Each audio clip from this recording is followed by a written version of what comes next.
ঘূর্ণিঝড় রেমালের ক্ষয়ক্ষতি নিয়ে জানাতে খুলনার কয়রা এলাকাতে আছেন রিপোর্টার আব্দুল্লাহ আল মামুন রুবেল এবং সুন্দরবনে আছেন বেল্লাল হোসেন সজল। প্রথমেই যাচ্ছি রুবেলের কাছে।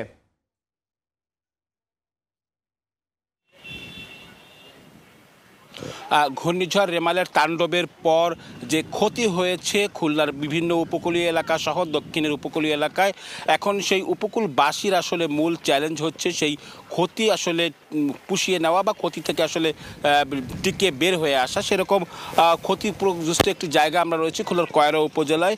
এখানে বিস্তীর্ণ একটি ঘের এলাকা রয়েছে। এই ঘের কিন্তু ঘূর্ণিঝড়ের প্রভাবে পুরোটাই তলিয়ে গিয়েছিল এবং এখানকার যত মাছ ছিল সব কিন্তু বের হয়ে গিয়েছিল। তো এখানকার মানুষজন কিন্তু ক্ষতিগ্রস্ত হয়েছেন। এই চিংড়ি চাষিরা তারা আসলে এই ঘের থেকে পানি নামিয়ে ফেলার চেষ্টা করেছেন দ্রুত, এবং কিছুটা পানি নেমেছে এবং নামিয়ে এখন কিন্তু এই ঘেরগুলো কিছুটা সহনীয় জায়গায় এসেছে এবং এখানে যারা চাষি আছেন তারা আসলে এই চিংড়ি এখানে পুনরায় ছাড়ার চিন্তাভাবনা করছেন, যাতে করে তাদের যে ক্ষতি হয়েছে সেই ক্ষতি কিছুটা হলে পুষিয়ে নেওয়া যায়।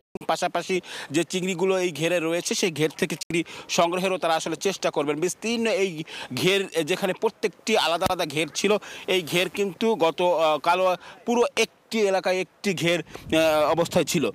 এর পাশাপাশি যদি আমি একটু বলি, এখানে খুলনার বিভিন্ন উপকূলীয় এলাকায় কিন্তু বেড়িবাঁধ ভেঙে গিয়েছে বেশ কিছু জায়গায়। খুলনার আমি যে কয়রার কথা বলছি, সে কয়রায় কিন্তু অন্তত 20টি পয়েন্টে বেড়িবাঁধ ভেঙে গ্রাম প্লাবিত হয়েছে। এর পাশাপাশি খুলনার পাইকগাছা উপজেলায় কিন্তু বেশ কিছু জায়গায় বেড়িবাঁধ ভেঙে প্লাবিত হয়েছে এবং সেই সমস্ত জায়গার যারা নদী পাড়ের মানুষ তারা কিন্তু এই মুহূর্তে সেই বেড়িবাঁধগুলো সংস্কারের জন্য আসলে চেষ্টা করছেন। অর্থাৎ সবাই মিলে, গ্রামবাসী মিলে মাটি ফেলে সেগুলো সংস্কার করার চেষ্টা করছেন। পাশাপাশি পানি উন্নয়ন বোর্ডের থেকেও কিন্তু এখানে মানুষ পাঠানো হয়েছে। তারাও কিন্তু আসলে চেষ্টা করছেন যেসব জায়গায় ভেঙে গিয়েছে সেখানে নতুন করে যাতে পানি প্রবেশ না করে সেজন্য তারাও কিন্তু আসলে চেষ্টা করছেন। বেড়িবাঁধ ভাঙার সঙ্গে সঙ্গে কিন্তু এখানকার মানুষের দুর্ভোগ কিন্তু আরও বেড়েছে। এর ফলে এখানে আজকে বিভিন্ন স্থানে যে খুলনার পাইকগাছা, কয়রা এবং ডুমুরিয়া উপজেলায় উপজেলা পরিষদ নির্বাচন ছিল, সেই নির্বাচন কিন্তু আসলে স্থগিত করা হয়েছে। ফলে এর পাশাপাশি এই ক্ষতিগ্রস্ত এলাকা আজ পরিদর্শনে আসার কথা রয়েছে। এখানকার দুর্যোগ প্রতিমন্ত্রী তিনি এই কয়রা উপজেলায় কিছু সময়ের মধ্যে আসবেন, এখানে ক্ষতিগ্রস্ত এলাকা পরিদর্শন করবেন এবং কোনো নির্দেশনা দিয়ে যাবেন। তো আমার কাছে এই ছিল খুলনার কয়রা থেকে রেমালের ঘূর্ণিঝড়ের প্রভাব নিয়ে সবশেষ খবর। আমরা একটু সুন্দরবন এলাকায় রয়েছেন আমাদের সহকর্মী বেল্লাল হোসেন সজল, তার কাছে শুনবো সেখানকার খবর। উপকূলের রক্ষা কবচ সুন্দরবন, সেই সুন্দরবনে কিন্তু ক্ষত বিক্ষত হয়েছে ঘূর্ণিঝড় রেমালের তাণ্ডবে। ঝড় চলে গেলেও কিন্তু রয়ে গেছে ক্ষত চিহ্ন।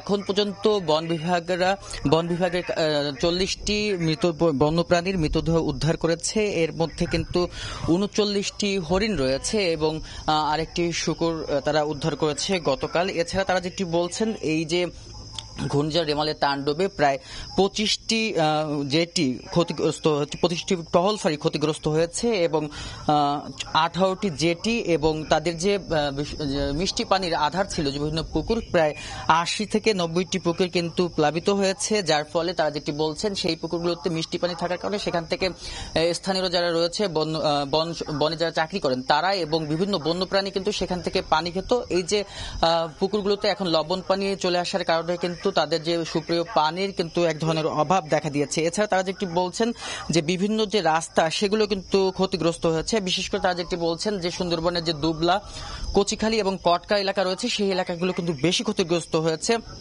বলা হচ্ছে যে যেই 39টি হরিণ উদ্ধার করা হয়েছে তার বেশিরভাগই কিন্তু এই অঞ্চল থেকে উদ্ধার করা হয়েছে মৃতদেহ।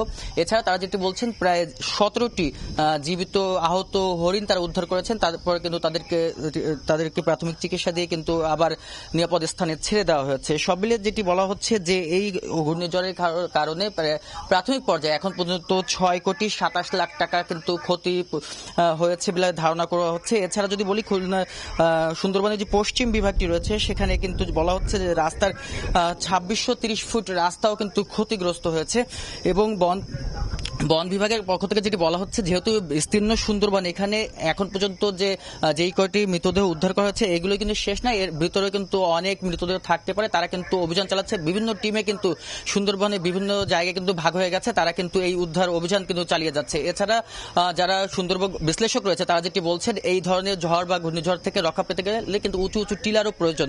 আর সুন্দরবনকে যদি রক্ষা না করা যায় তাহলে কিন্তু আগামীতে যে প্রাকৃতিক দুর্যোগগুলো সেগুলো থেকে রক্ষা করা খুবই মুশকিলে পড়বে। এই ছিল আমার কাছে খুলনা থেকে সুন্দরবন থেকে যে ঘূর্ণিঝড়ের কারণে সুন্দরবনের ক্ষতিগ্রস্ত সর্বশেষ সংবাদ। এতক্ষণ সরাসরি যুক্ত ছিলাম খুলনা এবং সুন্দরবনে।